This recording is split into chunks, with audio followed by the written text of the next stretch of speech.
Hello mga stories, welcome back sa ating content. So, random reactions tayo mga stories. So, meron dito galing to sa galing to sa TikTok, no? Ito na napapagato sa inyo. Ito galing kay Jam Senpai. Galing kay galing to kay Jam Senpai TV2. Alam mo, gasgas na sa akin yung mga TV na yan eh. Yung mga paggaganyan. Okay, so anyway, sige. Kung gawin nyo. Pero sa akin, gasgas na sa akin. Kaya ayoko nalagay yung mga logs. Diba, yung TV. Dapat tapos na yung TV na yan. Dapat, hindi yan ah. Pero anyway, sige.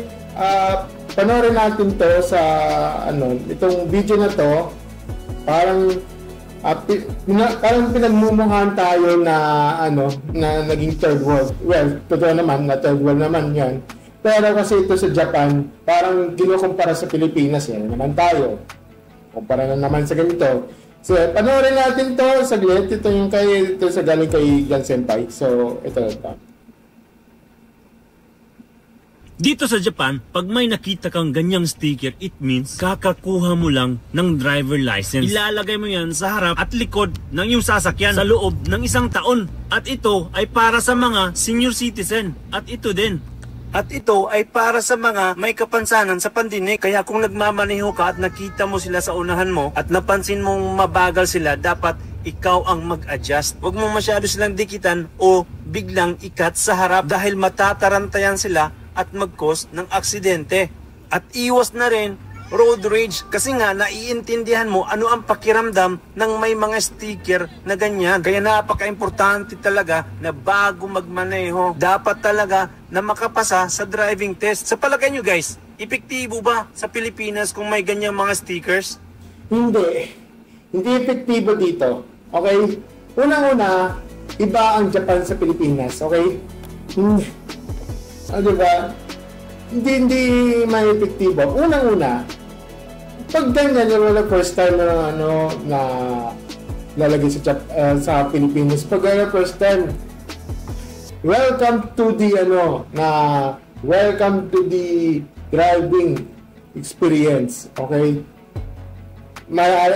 Papasok yung mga road rage, diyan papasok yung parang first time card, yung ganito, hindi na epektibo yung mga ganyang enforcer. Okay? Pangatlo, yung yung NCAP, di ba? Non-contact apprehension, di ba? Policy. Na kahit sabihin mong first time mong mag-drive, di ba? Tapos, mahuhuli ka, mapafine ka. Di ba? Wala rin, di ba? Kaya, kung ganun lang pala, anong silbi nun sa student driver and driving, di ba? Student driving, ganyan. Mag-drive ka tapos pag medyo ma-accidente na against private policy, di ba? Ganun din yan, ako. Tapos senior citizen.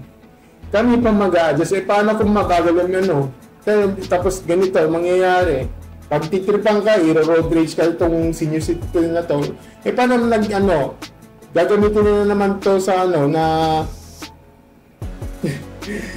parang gagamitin na naman to sa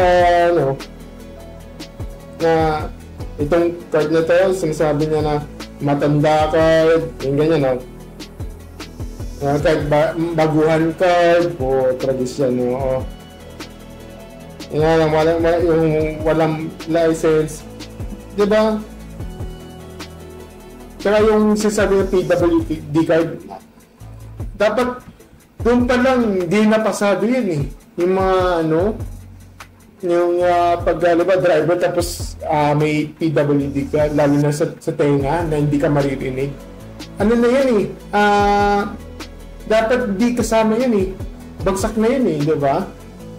Kasi doon pa lang bakit nyo pinagdadrive yan. Diba? Tapos sila kasi nagkakos ang accident eh, di ba?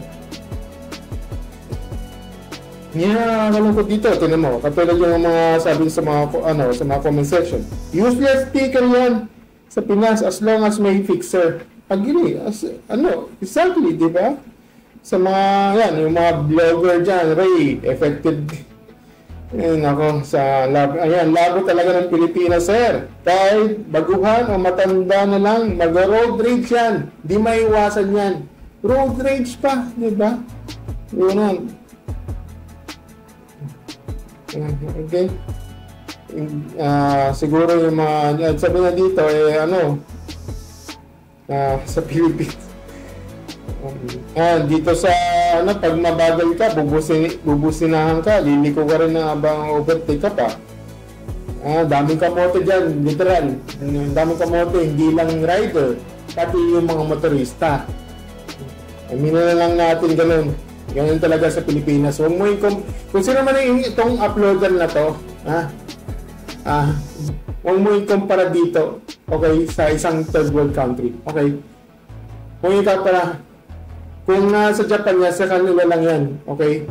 Kung sa Pilipinas yan, nako, huwag ka na magtaka. Diba? Pedestrian nga, binubusinahan na pa eh. Diba? Pedestrian, binubusinahan pa. Diba?